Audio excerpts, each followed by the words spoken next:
going on, Jerome's? Happy Thursday out there, everyone, everywhere. We're less than a week away until the Vikings start let's get it started at TCO Performance Center Bar and Grill. Egan, do I finish my teeth? I don't think I do. And anyways, even though the Vikings are a very talented team, there are still going to be some positions up for grabs. Here are the top 10 training camp position battles going into Egan. Number 10. Punter. So you have Jordan Berry, the veteran, came over from Pittsburgh last offseason, punted extremely well, had a mini career renaissance, but he does have some competition. He's got UDFA Ryan Wright coming into the mix. So even though he's the only specialist for competition, DePaulo is the only long snapper, as well as Greg Joseph is the only kicker after they got rid of Gabe Burkich. So I guess it technically is a battle. I guess may the best punter win, but it does seem that Jordan Berry had a great season last year. Also, he's got nice chemistry going with DePaulo as well as Greg Joseph. Next up, battle number 9 for the Vikings. Center. Wait, no. Why is that so low? Anyway, well, it's so low because it's already basically decided. The Vikings have put their eggs in the basket of Garrett Bradbury. Now, if he falters in training camp, preseason, or early in the season, maybe Chris Reed swoops in. He's taking some snaps as backup center. Or you do have Jesse Davis has gotten some work at the pivot position. Also, Austin Schlottman, utility offensive lineman coming over from the Broncos. A lot of experience with Chris Cooper, as well as Justin Riscati, so that does make sense. So, again, I forgot why I put it so low, and then I remembered, because it's like 90% going to be Bradbury coming out of training camp into week 1 against the Packers. Number 8. Nailed it. Really good at counting today. Number 8. Edge rusher 3. So you already got Daniil, you already have Za'Darius, 2 of the best edge rushers in the National Football League, knocking on all the wood if they stay healthy. But who's going to be that third guy? Now, DJ Awana would be the favorite. I think that moving to a 3-4 probably benefited DJ the most of most of the players that were existing coming over from the Vikings in 2021. He played a lot of stand-up at South Carolina. I think that his skill set is going to mesh really well. But also, Janarius Robinson, who you forgot about him, 4th-round pick last year out of Florida State, spent last season on IR. He is a monster. He is a physical freak, a lot of raw ability. Same thing with Patrick Jones II, the 3rd-round pick last year out of Pitt. I think that he can really get something going. Nice little power rusher. I think the Diet Everson comparisons are certainly there. Also, you have Andre Mincy coming in from the Broncos, made the 53 last year as a UDFA. And then the Vikings own UDFAs this year, Zach McLeod from the U, as well as Luigi Villain from Wake Forest. 2 really intriguing rookie edge rushers. Next up, positional battle number 7, heading into Vikings training camp. Wide receiver 4, 5, 6, A, B, C. So, wide receiver 1, 2, 3. You're kind of good to go. You got Jefferson, you got Thielen, you got KJ. Even though BC may flirt in there with wide receiver 3. But basically, who's going to fill out the rest of the rooster? Who's going to be the player who gets a couple snaps in on offense as well as plays a lot of special teams? Amir Smith-Marsette, the rookie from last year, Iowa, got a little bit of run, had 2 touchdown receptions. Could be a favorite in the punt return competition as well. BC Johnson coming off that torn ACL. People forgot about him. He had a really nice rookie season. Also, he started 2 games ahead of Justin Jefferson in 2020. The Vikings do like his skill set, even though it's a new regime, so don't sleep on him. Jalen Speedy Naylor coming out of Michigan State, day 3 selection. I think that he does have some nice shiftiness. Maybe they found another Stephon Diggs, day 3, one time. Diamond Danchasena. Speed for days, but can he be more than a punt gunner? Maybe. Then you have Tristan Jackson, a guy that we really love. A lot of connection with Kevin O'Connell as well as Wes Phillips. And then you got Blake Prohl, taking a break from singing and playing some great football. Love to see it, man. Also coming off a torn ACL. Number 6. Training camp battle for the Vikings. The other defensive end. So Armand for Watts has been slotted in as a defensive end opposite of Diesel Dalvin Thompson. Harrison Phillips been holding it down on the nose when the Vikings deploy that odd front, that 3-man rotation up front. So is it going to be Armand for Watts securing that job? Would love to see it. But also you do have Jumpin' James Lynch coming in from Baylor. I think that he greatly benefited moving to a 3-4 since 5-tech is probably his natural position.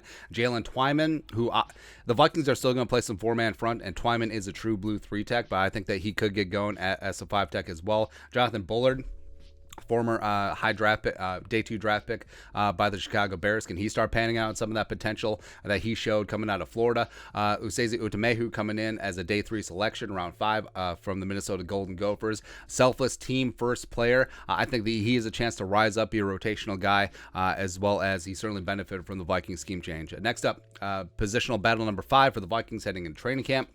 Slot cornerback. So cornerbacks on the outside, we could also listed because it does seem like it's going to be Patrick Peterson and Cameron Tiny Dantzler to start. Maybe Andrew Booth Jr., maybe a Caleb Evans, the other fellow rookie, fourth rounder, work their way in there. But who's going to start in the slot? And since nickel is the new base defense, a slot cornerback is essentially a starter. Now, you could work in Cameron Bynum in there as a third safety, a big nickel, as it were. But Shondon Sullivan, coming over from the Packers, is very adept in the slot. Nate Hairston, coming over from the Broncos, a big connection to Ed Donatel and what they want to do on defense. Andrew Booth Jr., who I've said several times, I think that he does have the skill set, awareness, and fluidity in the hips to be able to thrive in the slot, at least initially, as well as Harrison Hand, who, whenever Harrison Hand is on the field, good things happen. It just happens. I love formerly 38 special, now 28 special. Now 20 special, not 28. Anyways, number 4.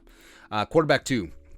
So classic showdown. You have the young up-and-comer versus the veteran stalwart. Now, I do think that Kellen Mond is the beneficiary of a new coaching staff because obviously Zim and the Kubiai did not see it in Kellen Mond. But the Vikings could have gotten their own rookie young quarterback of the future TBD, but Kellen Mond is hanging around. Can he surpass Sean Mannion? If he can't do that in a truly open competition where the head coach doesn't have a vendetta against him, then he's not the guy. Then the Vikings can move on. Next up, training camp positional battle number 3. Tight end 2-3. So Irv Smith Jr. is going to be tight end 1, and with Kyle Rudolph signing with the Bucks, that door is closed. So who's going to step up? Is it going to be 7th round pick Nick Muse, or is it going to be Zach Davidson, last year's 5th round pick from Central Mizzou? Sort of had a lost season, but he's a physical freak. Ben Ellefson is a rock solid blocking tight end. Johnny Munt has been a utility do-it-all backup tight end for the Rams, coming over following Kevin O'Connell as well as Wes Phillips.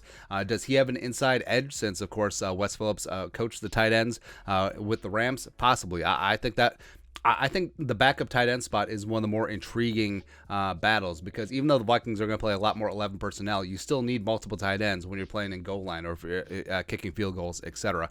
Next up, solution. Never kick field goals, always score touchdowns, and always go for 2. You don't have to worry about it. Next up, positional battle number 2 for the Vikings heading in training camp.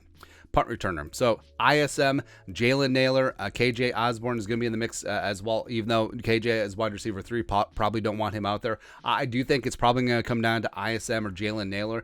Now, ISM has a great skill set returning kicks, except King Kene has got that job on lock.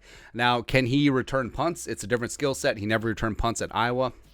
It's a different skill set in catching the ball as a pop fly versus a line drive like in a kickoff. So someone with a spin, just securing that football, knowing when to call for a fair catch, knowing when to let it bounce, knowing when to field it and try and pick up some yardage. It's really tough. It's a completely different.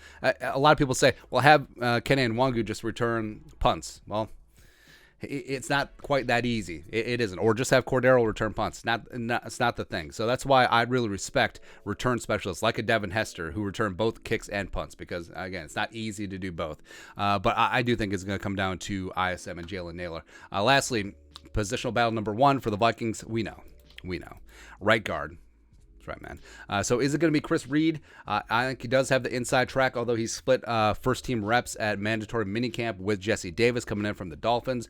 I do think that Reed will be on the field in some capacity, either at starting right guard or if Bradbury isn't the guy. Reed starts at center, Jesse Davis starts at guard, or could a rookie second-round pick Ed Ingram, who's reportedly going to be signing before rookies report on Sunday, could he work his way into the starting lineup since he does have a great pass blocking prowess?